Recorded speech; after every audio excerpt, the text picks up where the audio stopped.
I want to talk to you today about Republican hypocrisy, which has reached heretofore unseen levels. But this isn't about one thing. Like, okay, we've talked about vaccines and hypocrisy before. We had a decade where we talked about gay marriage and hypocrisy from the right. This is a big picture issue that if we can't pierce in some way, we may never make progress on some really important issues that affect the United States and the world. This story was actually inspired by a subreddit user who goes by the name Department Chair, who posted about this a few days ago on the subreddit. Really good post. And I realized this is something we should be talking about right now and really exposing the feckless nature of what is supposedly the right-wing philosophy at this point in time, because Republicans claim to have at the center of their political philosophy the principles of non-intervention by government into people's lives unless completely necessary, of not regulating business unless completely necessary, of a smaller government that does fewer things being a better government, all else being equal. This has been floating around in Republican circles, at least, but popularized during the Reagan era, although you could probably find examples of it before then as well. Now, you and I, we've seen this be utter garbage at the micro level. They say small government, but they want the government to ban gay marriage. What? Hold on. What? That doesn't make sense. They say small government, but they want the government policing cannabis at the state and federal level. That doesn't make sense. But the reality is that Republican policy on endless issues is incredibly interventionist, anti-libertarian, collectivist, which they claim to be against. And in some cases, it's even oppressive to the degree that they want to put policy in place. And as our Reddit user, Department Chair, points out, often this is the case with victimless crimes, flag burning, as an example, same-sex marriage, the Pledge of Allegiance in school. So just step back for a second and think about all of the areas where Republicans, self-professed, so-called small government conservatives, have demanded that government take action over the last many decades. Okay, abortion, decisions that should be made between a patient and a doctor.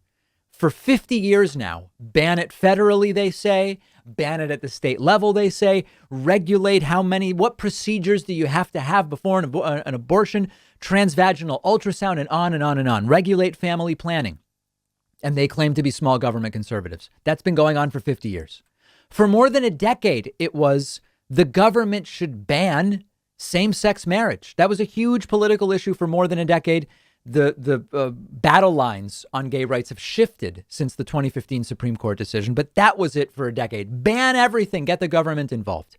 Prevent teachers from deciding what to teach. Ban the teaching of critical race theory. Control what teachers teach as if you know more than they know. The war on drugs. War on drugs. Policing of drugs, prosecution, incarceration, using it to justify surveillance. War on drugs alone is like 10 items that sort of follow from that. Burning flags, something the Supreme Court has decided is constitutionally protected speech. These Republicans, they want to ban it. They want to punish people. A couple months ago, we did a segment where I think it was at a Trump rally. An interviewer was asking people what should happen if somebody burns a flag. Some Republicans called for the death penalty for burning a flag. OK, surveillance, an entire area in and of itself. Now, I will say there are some libertarians, actual libertarians, not just like reactionary right wingers who hide under the name libertarian. There are some actual libertarians who are against much of the surveillance activity that has been put in place by Patriot Act, NSA, et cetera, over the last decade more. But a lot of these right wingers say, no, we need that. We need that in order to find Antifa. We need that in order to monitor Muslims or whatever the case may be. OK, mandating the Pledge of Allegiance in schools. You've got to be kidding, right? No, many small government involved only when absolutely necessary, wanting to require the Pledge of Allegiance be recited in school.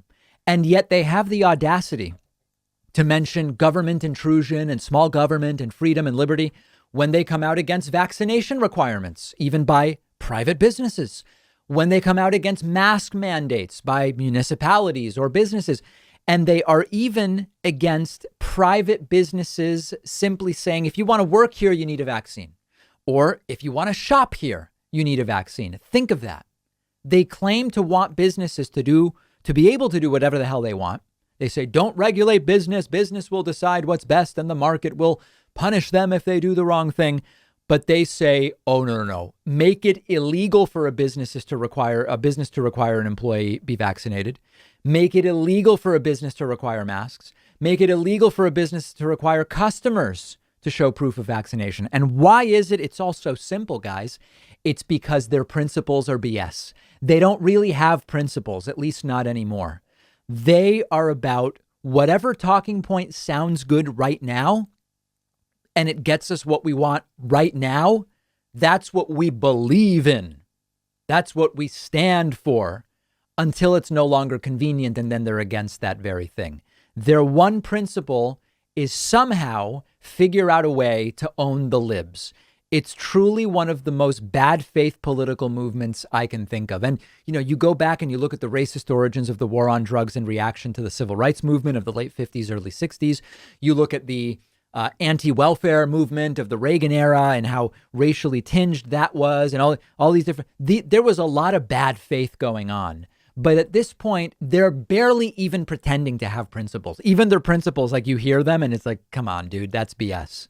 You don't even believe that, because look at example 1, 2, 3, 4, 5, 6, 7, where you abandon those principles because the outcome of applying that principle would no longer be the one you want. So why do we care about this? We care about it because since it has become the orthodoxy of the Republican Party, I mean, you want to see hypocrisy, Mitch McConnell on Supreme Court picks, right? Just look. It's the perfect example of how this unbridled and unpunished hypocrisy gets them political wins. And so if we don't find a way to pierce this, I worry seriously that the left will struggle to really make progress on some major important issues. Let me know what you think. Okay, you can find me and follow me on Twitter at dpackman. It's great to be back. We have a really big show for you today. I'll talk about my vacation on the bonus show. Let me just preview one aspect of the bonus show today. Positive COVID test. That's all I'm going to say on today's bonus show.